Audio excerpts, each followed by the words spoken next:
Well, greetings and good evening to all, faculty, staff, administrators, board members, parents, interested parties, significant others, and especially to you seniors, whose night it is. Please know that I am honored to be here before you tonight. When I was asked several weeks ago to give this commencement address, I resolved that I would tackle this assignment with the same intensity and the same dedication that each of you put into your important papers in my class and others over the last 4 years. So, late last night,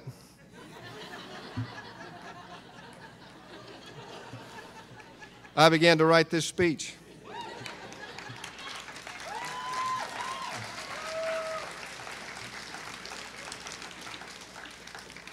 I took a break and played some video games. I surfed the internet, texted some friends, and then, well, I fell asleep. So I woke up bright and early this morning at 11 o'clock, and I have worked on it most of the day. In fact, excuse me just a second, I need to... Okay. There. It's done. Now, did I get that about right? Okay, all right. But you've earned this day, and many of you have already been honored, and for that and for all of your accomplishments, I salute you. So what has happened these last 4 years while you were an early college student? What are some events that have shaped our consciousness and how we view our world? Let's take a look at a few of the headlines over the past 4 years. NASA crashed a special spacecraft into the moon and subsequently discovered 26 gallons of water. I bet you didn't know that. Well, yes, Mr. Owens, I'm sure you knew that. A massive earthquake of magnitude 7.0 hit Haiti, killing 250,000 people, injuring 300,000 and rendering more than 1 million people homeless. 33 Chilean miners became trapped in a mine over 2,000 feet down. 69 days later, they were all rescued, every single one. A U.S. Airways plane crash-landed in the Hudson River on a cold day in January 2009, and all 155 passengers survived. Thanks to the calm hands of the pilot, Chesley B. Sullenberger III, or as we all remember him from TV, Captain Sully. And on March 2nd of this year, a mere 3 months ago, an EF2 tornado plowed through Murphy, damaging or destroying 82 homes and 46 businesses. Millions of dollars in damages were reported, but miraculously, not one single death or injury. I'm sure we all remember where we were that night. Now, it's important for you seniors to remember that you didn't get here alone. Each of you has many people to thank. Will the early college faculty and staff please stand?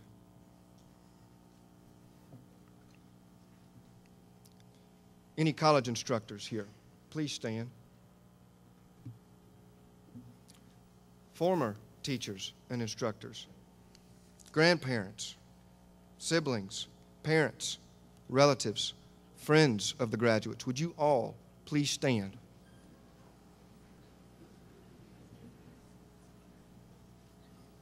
Now, seniors, I would like you to stand up and look at all the people that helped get you where you are today. And I would like you to give them your applause.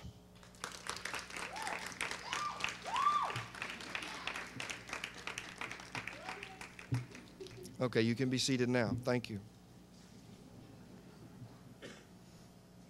Now, finally, you need to thank each other. Each of you look to the left and to the right. Yes, your other left. These were the ones in the trenches with you. These are the ones you laughed with and sometimes cried. These are the ones who lifted you up and carried you on their backs. Be thankful you had each other and know that there might be a time again in the future where you would need each other again. Now, I've been told that every graduation speech should offer some guidance and instruction to the young men and women who will soon be going out into the world and making it their own. So I will offer you 2 pieces of advice tonight. So here it goes. Piece of advice number 1. Advocate service. To others in particular, but also to yourself. You have surely heard the saying, of those to whom much is given, much is expected. This applies to each and every one of you. All of you more privileged than most by virtue of your time spent at the early college. And each of you has displayed, in great measure, a wide variety of talents. Keep in mind, however, that in order to serve others and promote the common good, you must be good to yourself, and I would have you honor your spiritual side. Read and reflect and take the time. Take the time, but also act. Stay involved in your community, especially the arts. Theater, dance, choral societies, and yes, even opera. These spiritual expressions are the heart and soul of a nation. Unfortunately, in our country, the arts are perpetually underfunded and often neglected. See what you guys can do about this. Piece of advice number 2. Stay connected with friends and family. This gets harder and harder, especially the connectedness with friends as you sail along your individual pathways. These are the people with whom you found common ground, and although many changes are in the wings for all of you, as you mature, remember, old friends only become more precious as the years go by. Now, email should make this easier, and you guys tell me there's something called Facebook. Certainly, electronic communication is the thing of the day. A text here, an email there, but never forget the value and the power of face-to-face communication. So there's your 2 pieces of advice. Now, a few words about you, the class of 2012. One of the most impressive things I have observed about this class is its wonderful spirit of tolerance towards all classmates, and to us faculty and staff as well. Your creativity has deepened the culture of this school in a very profound and positive way. The spirit of goodwill has brought a much-needed sense of unity to the early college, and this gives me great hope for the future of our school and for our society. What I'll remember most about you guys, though, is your wonderful sense of humor. The way you used humor to get through difficult times, to celebrate, to make sense of things, to support each other, and to heal each other. You remind me of a short story my father wrote to me several years ago about an incident in his childhood. I'm going to share it with you, and it is what I will leave you with tonight. These are the words of my father, Jerry Chambers. It was time to lay by the corn crop, and we were working in Grandpa's huge field alongside the creeks. That field always seemed huge to me, for the rows seemed endless, snaking along the contours of Beaver Dam and Copper Creeks, the 2 largest streams in Unaka that came together in a midpoint below the cornfield.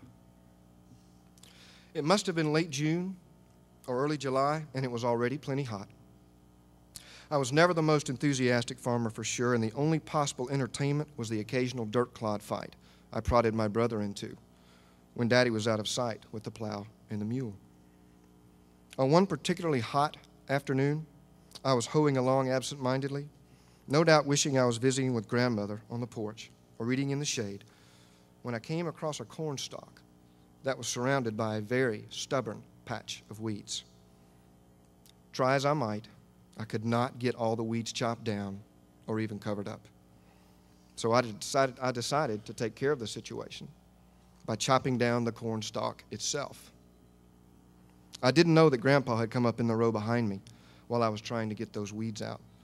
But all of a sudden, I glimpsed a tall shadow, and I figured my goose was cooked. Now, you have to understand, Like the folks I grew up with in Unaka and Ogreta, my parents had survived the Great Depression by virtue of hard work and frugality, and I had just violated both of those principles. Back then, wasting even one kernel of corn was a sin, so I braced myself for a tongue lashing or worse. But I heard only a soft chuckle as he went by. And from then on, I was very careful with the rest of the crop.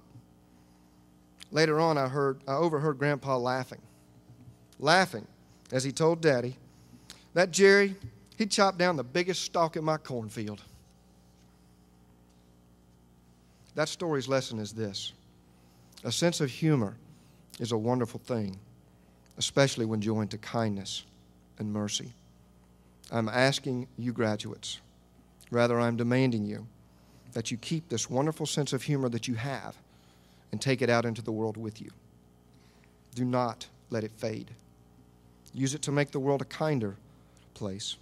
Use it to help someone or to comfort someone every day.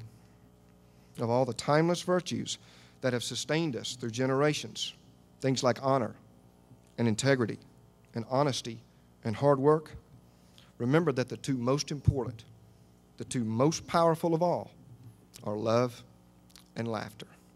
Good night, and God bless you, the senior class of 2012.